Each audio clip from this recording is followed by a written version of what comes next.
Buenas tardes, hermanos. Para los que no me conocen, de hecho la mayoría no me conoce, me llamo Elda María Pérez Valle y nací en un pueblo llamado Maní, aquí en Yucatán, pero vivo en la ciudad de Mérida, a 90 kilómetros de Maní. Y por la gracia de Dios, por la enorme bondad y la enorme generosidad, me aceptó como miembro de su gran familia de fe, así como ustedes fueron aceptados igual yo. Así que nosotros somos la gran familia de Dios y todos nosotros somos hermanos de la fe. Tengo varias áreas débiles. Saben que la vida cristiana es un proceso y que muchas partes de mi vida aún son débiles y que necesitan mucho trabajo y mucho cambio de nuestro Señor Jesús. Así que ruego al poderoso Dios que me use en este momento para que este estudio o esta predicación sea útil para cada uno de nosotros. Todos sabemos que Dios es real, que Él habla y que Él cambia corazones, así que deseamos que hoy sea uno de esos días y esas palabras que escucharemos cambien nuestra mente. Les ruego, hermanos, que nos vamos a estirar un ratito para relajarnos. Si quieren, estírense un ratito nada más, 60 segunditos, respiren profundo, hagan estiramiento los que no hayan podido hacerlo para relajarnos y comenzar. Le voy a pedir a mi hermana Rocío que haga la oración para iniciar. Por favor, hermana Rocío. Sí, hermana. Padre Santo, Padre amado, en esta hora, bendito Rey Salvador, te damos gracias, Señor amado, por estar aquí, Señor amado, aún unidos a la distancia con muchos hermanos, Padre Santo, para escuchar tu palabra, para aprender más de ti, Padre del cielo, para llenarnos más de ti, Padre, a través de tu palabra, Señor amado. Usa a la hermanita para que ella pueda enseñarnos y que pueda quedarnos todo grabado en nuestra mente y en nuestro corazón, tu palabra, Padre Santo, y que seamos hacedores de ella y no solamente oidores, Padre. En el nombre de Jesús te doy gracias por cada uno de mis hermanos, Señor amado, los que estamos aquí, los que están allá, bastante lejos, Padre, estamos unidos en un mismo sentir, Señor amado. Gracias te damos por todas las cosas, Padre. Amén y amén. Amén. Bueno, el tema de hoy se llama Reino de Dios. Palabra fuerte, palabras resonantes en mi mente. Antes de Cristo yo vivía de pura apariencia, buscando aprobación de casi todos a mi alrededor. Y aunque tenía muchas cosas materiales como casa, coche, trabajo, ropa, comida, me faltaba lo más hermoso y lo necesario y lo indispensable para poder yo sentirme plena, para yo poderme sentirme bien y por lo tanto tratar bien a mis seres queridos. Pero sentirme bien en el profundo, amplio y profundo de la palabra. No se refiere a un bienestar físico ni a prosperidad, sino me refiero a ser, a la forma de ser, a la forma de estar y a la forma de tratar a las personas. A pesar de todo lo que yo tenía físicamente, necesitaba paz y gozo porque yo vivía en amargura, en frustración. El texto que me llamó la atención desde que me volví cristiana es el texto de Mateo 6, versículo del 31 al 33, que dice así. Le voy a pedir a mi hermana Sandra que lo lea. Mateo 6, del 31 al 33. Por favor, hermana, solamente le da lectura. Amén. Dice así la palabra. No afanéis, pues, diciendo, ¿qué comeremos o qué beberemos o qué vestiremos? Porque los gentiles buscan todas estas cosas, pero vuestro Padre Celestial sabe que tenéis necesidad de todas estas cosas. Mas buscad primeramente el reino de Dios y su justicia, y todas estas cosas os serán añadidas. Amén. Esta palabra retumbó en mi mente y empecé a indagar qué significa el reino de Dios. Y mucho tiempo estuve confundida, pensando que el reino de Dios era prosperidad, que era ausencia de problemas, que era sanidad o sentirme bien físicamente o tener la aprobación de todos. Ponía mi paz, ponía mi gozo en alguien visible, como mi esposo, mis padres, mis hermanos, mis amigos, y muchas veces me frustré porque ellos no eran como yo quería, no se portaban como yo quería y no respondían a las necesidades que yo tenía. Entonces me amargué. Esperaba que alguien cambiara el mundo para que todos vivamos mejor, pero me di cuenta que todo iba al revés. Entonces empecé a investigar qué es el reino. El reino o un reino es un territorio que está bajo el gobierno de un rey o de una reina. Por la Biblia sabemos que Dios gobernó a su pueblo, a eso se le llama teocracia, por medio de profetas, por medio de jueces, y tenían a los profetas y a los jueces como autoridad en el pueblo de Israel, como una autoridad suprema, y también los textos sagrados. De esa manera se regían. Hasta que un día pidieron un monarca o pidieron un rey visible y cambiaron la teocracia por la monarquía. Empezó entonces la autoridad a residir en un hombre, en un monarca, en un rey, como una autoridad suprema para guiar al pueblo. Sabemos que primero fue Saúl, luego David, luego Salomón, y que posteriormente el reino se divide. Y luego hubieron muchos reyes en Israel, como 19 reyes, y en Judá 19 reyes y una reina. Pero después de esto, hermanos, mucho sufrimiento, muchos errores y muchos horrores, porque el pueblo empezó a confiar en el hombre. Tanto caos que ha vivido el pueblo de Israel, pero Dios en su bondad promete restaurar el reino de Israel y lo hace por escrito a través de profetas como Isaías, como Jeremías, como Ezequiel, como Oseas. Vamos a leer Isaías 9 y le voy a pedir a mi hermano Walter si podría por favor ayudarme con Isaías 9 del 6 al 7. Dice Isaías del 9 al 6 al 7, dice, porque un niño nos es nacido, hijo nos es dado, y el principado sobre su hombro, y se llamará su nombre admirable, consejero, Dios fuerte, Padre eterno, príncipe de paz. Lo dilatado de su imperio y la paz no tendrán límite sobre el trono de David y sobre su reino, disponiéndolo y confirmándolo en juicio y en justicia desde ahora y para siempre. El celo del Señor de los ejércitos hará esto. Amén. Imagínense, hermanos, leer esta palabra cuando había caos, cuando había confusión, cuando había opresión. Cualquier persona que leyera esto retumbaba de esperanza en su corazón, porque un niño nos es nacido, hijo nos es dado y el principado sobre su hombro. Y se llamará su nombre admirable, consejero, Dios fuerte, Padre eterno, príncipe de paz, con un reino eterno, con un reino sin fin. Y estos corazones judíos israelitas creyeron en esta promesa y mucho tiempo esperaron el cumplimiento de esta palabra, sabiendo que Dios no miente. Jeremías 23:5 dice, he aquí, vienen días, dice Jehová, en que levantaré a David renuevo justo y reinará como rey, el cual será dichoso y hará juicio y justicia en la tierra. Estas promesas reales que tenía el pueblo de Israel estaban llenos de esperanza y durante mucho tiempo estos corazones esperaron el cumplimiento de esta promesa. Estos textos prometen desaparecer la oscuridad, quitar la angustia de su pueblo, aumentar la alegría, quebrar el pesado yugo que había sobre ellos, quebrar el cetro del opresor, llenar de gloria el pueblo. Y también que el pueblo habitaría confiado en dicha, en juicio y en justicia.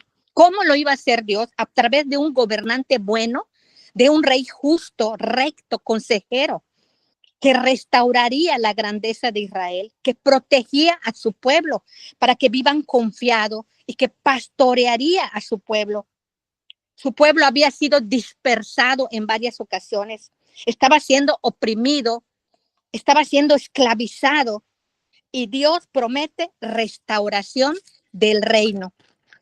Y esto fue en el Antiguo Testamento, y estos corazones que anhelaban, esperaban pacientemente y esperaban el reino, el señorío de Dios. Ardientemente esperaban el nacimiento, el surgimiento del rey prometido. Pero hubo algo que confundió a este pueblo. Esperaban un legislador humano. En su mente limitada, esperaban a otro rey guerrero como David. Y Dios había preparado el regreso de ese rey, pero de una manera inusual. Porque algo que debemos entender es que Dios nunca abandonó a su pueblo. Dios no se ha ido de la tierra. Dios es omnipresente. Pero quien se apartó de Dios fue su pueblo. El pueblo quitó a Dios de su corazón al pedir un rey humano. Entonces, esperando un legislador de carne y hueso, guerrero como David, empezaron a tener una expectativa diferente, que se restaure la nación de Israel. Y claro que Dios cumple esa palabra. Dios hizo algo mejor y algo mayor, algo único y algo excepcional. Un milagro. El reino de Dios. Y todos sabemos que el evangelio comienza. Arrepentíos y creed en el evangelio porque el reino de Dios se ha acercado. Y es bueno preguntarnos, hermanos, porque a veces nuestra mente se confunde. ¿El reino de quién? El reino de Dios. En la oración modelo que todos nos sabemos de memoria, dice la palabra en Mateo 6:13, porque tuyo es el reino, así termina la oración preciosa, porque tuyo es el reino, tuyo el poder y la gloria por todos los siglos. Amén. ¿Qué significa esto? Que el reino corresponde a Dios, al omnipotente, que la soberanía corresponde al Altísimo, que el señorío corresponde al Creador y al Eterno, el gobierno de Dios, el reino de Dios. ¿En cuál territorio? Porque reino significa territorio gobernado por un rey. Nuestro corazón, porque sabemos que nuestro corazón es una tierra. Nuestra mente. Y que Dios quiere establecer su reino en las mentes, en los corazones, pero no con autoritarismo, no con espada, no con fuerza, no es obligados. Esta oración es una declaración de reconocimiento. Tuyo es el reino y el poder y la gloria. Es una declaración de la autoridad y de la majestad de Dios, que de Él es el reino y no del hombre, que Él es el que debe regir nuestra vida. Pero nosotros confundidos podemos decir, Señor, quiero vivir bajo tu reino, pero déjame hacer lo que yo quiera. Señor, quiero que me gobiernes, pero déjame vivir como yo quiera. Déjame hacer lo que yo quiera. Eso es una contradicción. El reino de Dios es como Él único. El reino de Dios es como Él diferente al gobierno humano. Cuánto dolor y cuánto sufrimiento padece y padeció el pueblo de Dios por haberse equivocado de legislador, y que Dios nos da esta oportunidad. Así nosotros podemos aplicar a nuestra vida cómo era cuando vivíamos sin Dios. Nuestra vida, a mí al menos caótica, ingobernable, sin paz, sin alegrías, sin gozo, y culpando a mi esposo, culpando al gobierno y culpando a todos, porque es que si cambiara el mundo, y poner nuestras expectativas en las cosas, en las circunstancias, en los gobiernos humanos, o peor, en las cosas materiales. Nuestra propia mente nos llevó a decisiones malas con consecuencias peores. A lo mejor llegamos a Cristo muy endeudados. A lo mejor llegamos a Cristo después de un divorcio que no pudimos por alguna razón. No estoy diciendo que seamos culpables cuando nos divorciamos, pero no sabíamos cómo manejar la situación. A lo mejor llegamos con fracturas en las relaciones mamá, papá, enojados con nuestros hijos, resentidos porque no nos heredaron. No lo sé. Pero no sabíamos, ignorábamos qué significa el reino de Dios. Y vamos a ver ahora qué no es el reino de Dios y qué sí es el reino de Dios, para que nadie nos engañe. Romanos 14, 17. Y le voy a pedir a mi hermano Nicolás que por favor lo lea. Romanos 14, 17. ¿Ha apagado su micrófono, hermano? ¿Ya lo halló? Adelante, hermana Johanny, por favor. Gracias, hermano Romanos Nicolás. Problemas. 17. Adelante. Porque el reino de Dios no es comida ni bebida, sino justicia, paz y gozo en el Espíritu Santo. Amén. Ah. La pregunta es, ¿qué no es el reino de Dios? El reino de Dios no es comida ni bebida, sino justicia, paz y gozo en el Espíritu Santo. Y en 1 Corintios 4:20 dice la sagrada palabra, porque el reino de Dios no consiste en palabras, sino en poder. Podemos entonces de estos versículos deducir que el reino de Dios no es comida, que el reino de Dios no es bebida, que el reino de Dios no son palabras, que el reino de Dios no son cosas terrenales, ni materiales, ni perecederas, ni temporales, pero que sí es el reino de Dios, justicia, paz, gozo y poder. Vemos una gran diferencia entre lo que yo creía que era el reino de Dios, abundancia, prosperidad, ausencia de problemas, comida, bebida, y la palabra me dice que no es comida, ni bebida, ni palabra, sino es justicia, es lo que es paz, gozo y poder, cosas espirituales. Y lógico ahora que siendo reino de Dios, el reino de Dios consiste en justicia digna del grande, en gozo, en paz y en poder.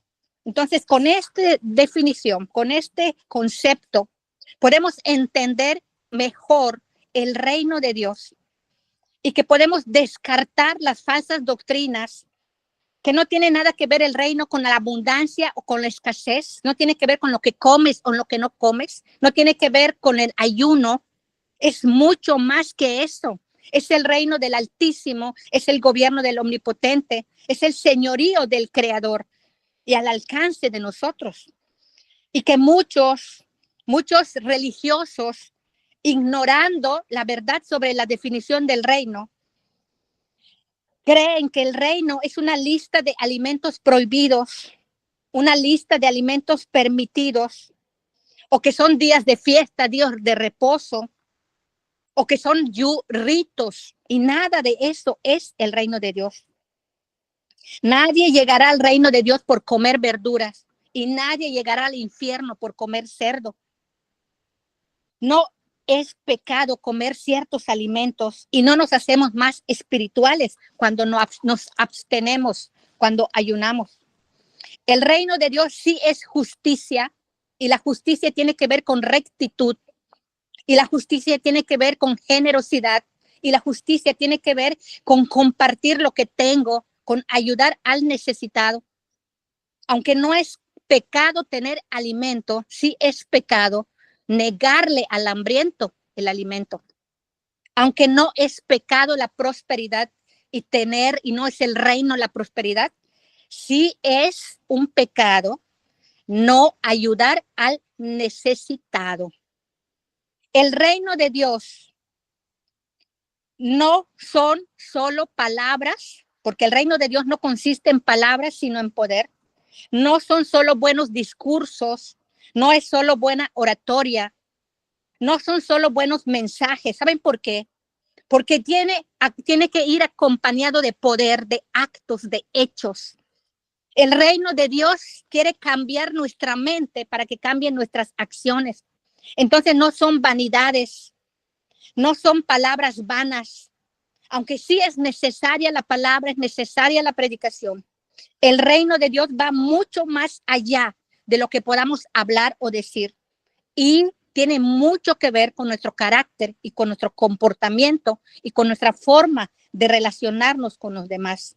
Dice la palabra en 1 Corintios 19, conoceré no las palabras de los que hablan con orgullo, sino el poder, la autenticidad de nuestra fe. Así que el reino de Dios, queridos hermanos, debe ir acompañado de poder, porque Dios nos da los recursos como el Espíritu Santo. Dios nos da la capacidad a través del Espíritu Santo, porque el Espíritu Santo nos da el poder. Pero ¿cuál poder? El poder para caminar en lo sobrenatural o para hacer cosas por ego o por orgullo o por protagonismo, nada que ver. ¿Cuál poder?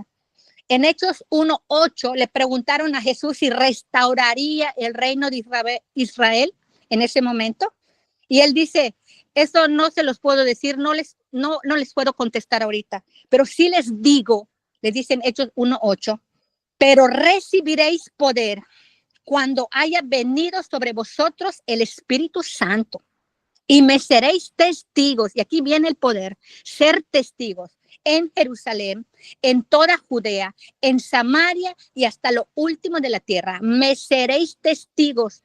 El poder que Dios nos da a través del Espíritu Santo es ese poder para que testifiquemos a Cristo, para que reflejemos a Cristo, para que dejemos el pecado, para que dejemos el egoísmo, el orgullo y para que vivamos en justicia.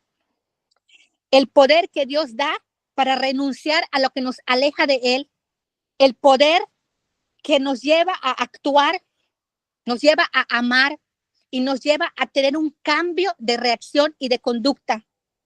El reino de Dios es un reino de justicia, es un reino de rectitud, porque el reino de Dios no es comida ni bebida, sino justicia, paz y gozo en el Espíritu Santo. Actos de misericordia, actos de amor, dejar la indiferencia. Empezamos a interesarnos en los demás y hablamos de fe y no somos capaces de dar una propina. Hablamos de fe y no somos capaces de pasar por alto una ofensa. Cuando alguien nos critica o habla mal, nos sentimos tan mal que nos sumimos en la tristeza y en la depresión y ya no queremos nada. ¿A esto le podemos llamar fe con poder?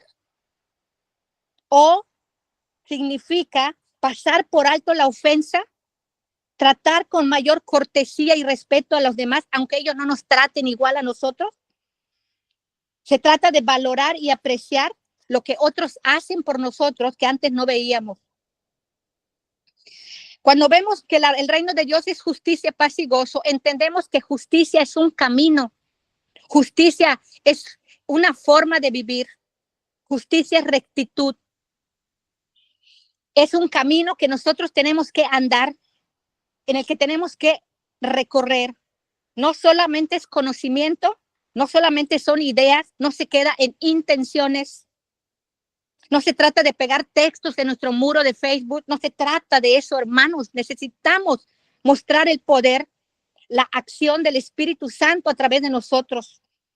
Forma de vivir con congruencia.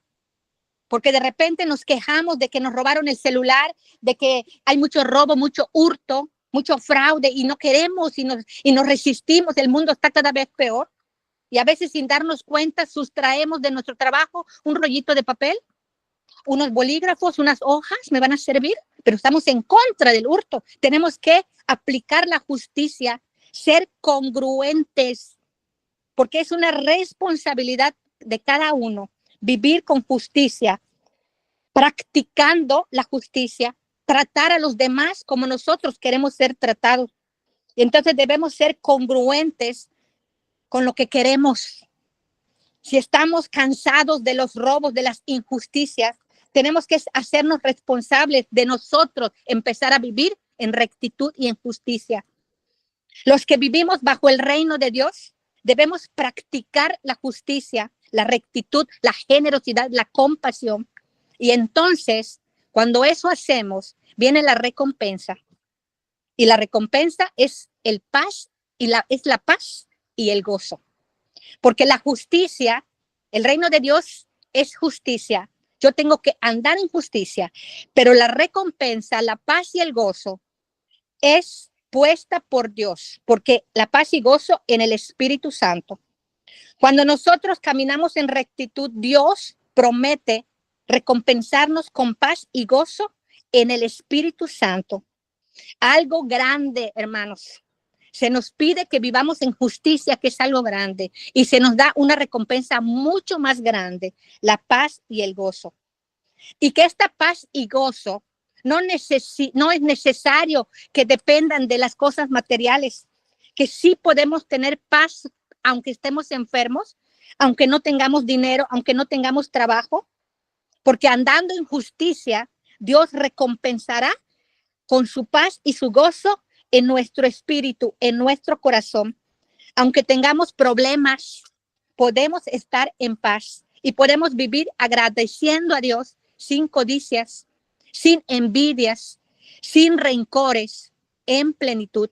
El reino de Dios es poder, es justicia, es paz y es gozo. Y esto debe reflejarse en nuestro carácter, y que si nosotros por cualquier cosa perdemos la paz y el gozo, significa que no hemos sabido permanecer bajo el reino de Dios. ¿Cómo entramos al reino de Dios? Dice la palabra en Mateo 11:12 que desde los tiempos de Juan el Bautista hasta nuestros días, escribía Mateo, el reino de Dios sufre violencia, dice la palabra. O sea, hay una gran oposición, grande, fuerte oposición para que Dios establezca su reino en los corazones hasta nuestros días. Gran oposición. Hay dos tipos de oposición. La oposición interna, que es el orgullo. Dice la palabra en Mateo, dice la palabra que bienaventurados los pobres en espíritu, porque de ellos es el reino de Dios. Si lo traducimos, diría, bienaventurados los pobres de espíritu, los humildes, porque de ellos es el poder, la justicia, el gozo y la paz. Se necesita ser humildes para que podamos tener el reino de Dios, para que Dios pueda establecer su reino en nuestra mente y en nuestro corazón. Entonces, estas son oposiciones internas, el orgullo, el creernos que sabemos mucho, que no tenemos nada que aprender. Y desde luego, la oposición externa, fuerte, el mundo, las circunstancias adversas, a veces nuestra propia familia y muchas personas, además que las fuerzas del mal. Pero Jesús predicó, arrepentíos, porque el reino de los cielos se ha acercado. Arrepentíos, porque la justicia, la paz, el gozo y el poder se ha acercado. Entonces es necesario que nos arrepintamos, es necesario que cambiemos nuestra forma de pensar, nuestra forma de percibir, nuestra forma de deducir. Es necesario que creamos en el evangelio de nuestro Señor Jesucristo para que percibamos el mundo y todo lo que nos pasa de una manera diferente. También dice la palabra, el que no naciere de nuevo no puede ver el reino de Dios. Juan 3, del 3 al 5. Que si lo traducimos diríamos, el que no naciere de nuevo no puede ver el poder, la justicia, la paz y el gozo de Dios. Me gusta mucho pensar en un cuentito, hace mucho aprendí, que de repente alguien fue en un barco y miró un pececillo nadando, y alguien le preguntó, pececillo, ¿qué haces? Que nada, sin nada. Estoy buscando un lugar hermoso. Me hablaron del océano en el que hay mucha agua, que es hermoso, que hay muchas especies acuáticas, muchas algas, y quiero encontrar el océano.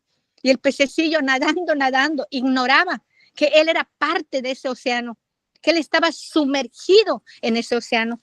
De la misma manera, muchos de nosotros, y la primera soy yo, que buscaba el reino de Dios sin saber que estaba a mi alcance, que estaba tan cerca de mí, y que no sabía que yo tenía acceso a ese reino, y que mucho tiempo viví ignorando qué era el reino de Dios, el reino de los cielos, y que el territorio que quería conquistar era mi corazón y que me resistía, pero gloria a Dios que me abrió el entendimiento y por fin estoy permitiendo que Dios reine en mi corazón. La palabra de Dios dice, buscad primeramente el reino de Dios. Buscar en primer lugar el reino de Dios, buscar primeramente el poder, la justicia, la paz y el gozo de Dios, y todas las cosas materiales serán añadidas. Hoy podemos vivir bajo el gobierno de Dios, bajo el señorío de Dios. Podemos poner en acción el amor. Podemos permitir que Dios establezca su reino siendo humildes. Dice la palabra en Ezequiel 34:16. Yo buscaré la perdida y haré volver al redil a la descarriada. Vendaré la perni quebrada y fortaleceré la débil. Vean esto, hermanos. Para que podamos tener acceso a la restauración, para que podamos nosotros ser guiados por nuestro pastor Jesucristo, tenemos que reconocer que andábamos perdidos, que estábamos descarriados, que estábamos heridos, quebrados y débiles en muchas áreas de nuestra vida. Mas a la engordada y a la fuerte destruiré. Aquellos que piensan que están muy bien y que no necesitan vivir bajo el reino de Dios. Y luego dice, las apacentaré con justicia. Dios ha prometido un rey y ha cumplido. Un texto maravilloso y hermoso es Lucas 1, del 31 al 33, que dice así: y ahora que concebirás en tu vientre, darás a luz un hijo y llamarás su nombre Jesús. Este será grande y será llamado Hijo del Altísimo. Y el Señor Dios le dará el trono de David su padre y reinará sobre la casa de Jacob para siempre. Y su reino no tendrá fin. El legislador ha nacido, hermanos, y ha llegado a tu corazón y al mío. Gloria a Dios que hemos reconocido y recibido en nuestro corazón al Rey.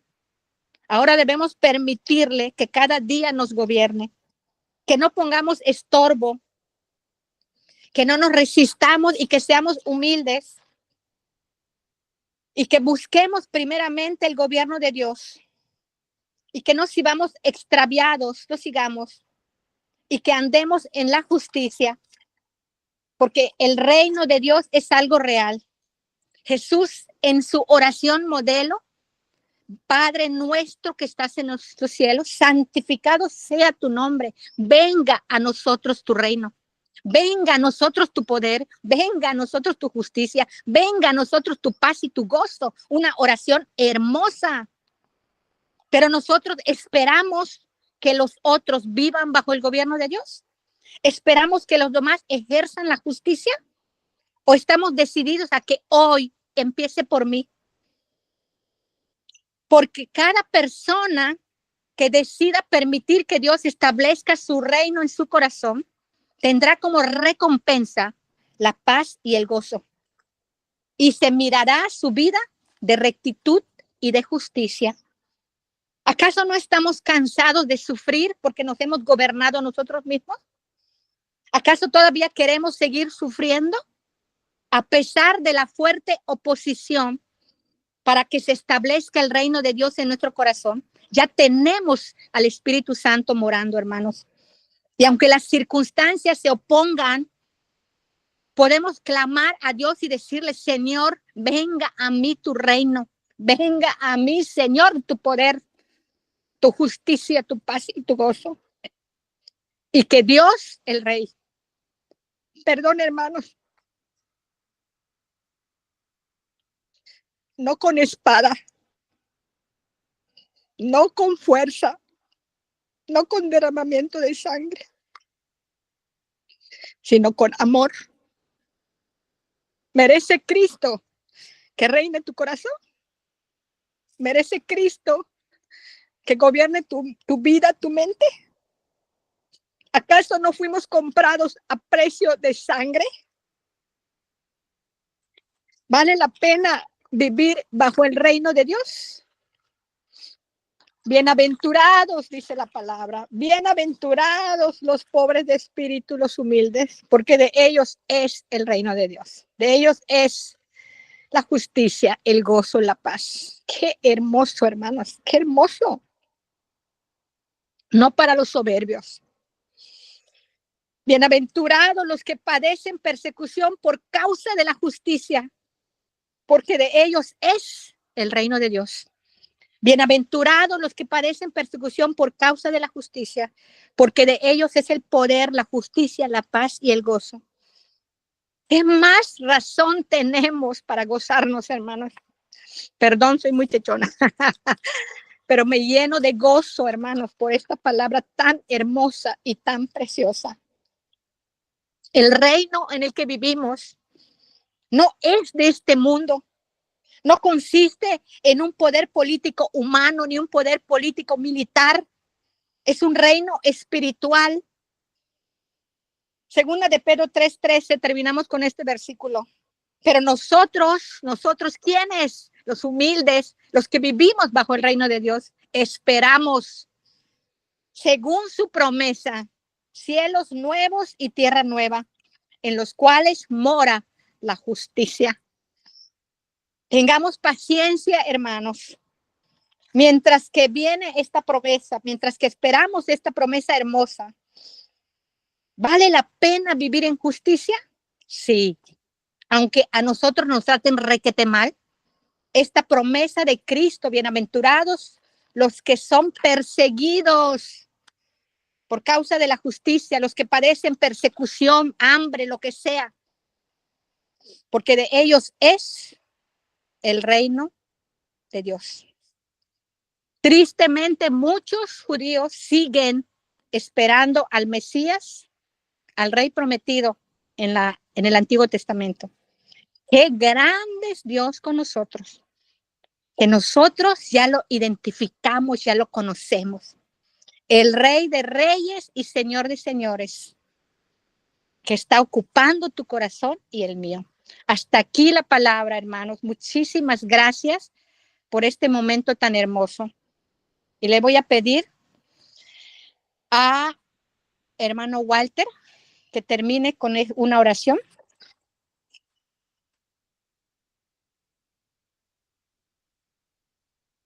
Amén. Señor, te damos gracias en esta hora, en esta tarde, noche. Gracias, Señor Jesucristo, por esta tu palabra que ha sido expuesta por la hermana. Señor, gracias porque tú has hablado mi vida, Señor. Gracias por este momento, este tiempo, Señor, de tu palabra bendita que ha sido expuesta, Señor, y te rogamos que nos ayude a atesorarla, a ponerla por obra. Bendice, Señor, a cada uno de mis hermanos que están ahí conectados, Señor, y que tú los hagas prosperar en sus caminos conforme a tu escritura, Señor, fortaleciendo, estableciendo a cada uno de ellos y para la gloria y honra de tu nombre, Señor, para que podamos vivir en tu reino, Señor, como venía la palabra, Señor, en la justicia, en la paz y en el Espíritu Santo, Señor. Gracias te doy de todo corazón, Señor, desde acá, desde mi casa, Señor, junto a mi familia, Señor. Gracias, Señor, te doy por tu gran amor y misericordia. Bendice, Señor, en nombre de Jesús. Amén y amén. Amén, amén.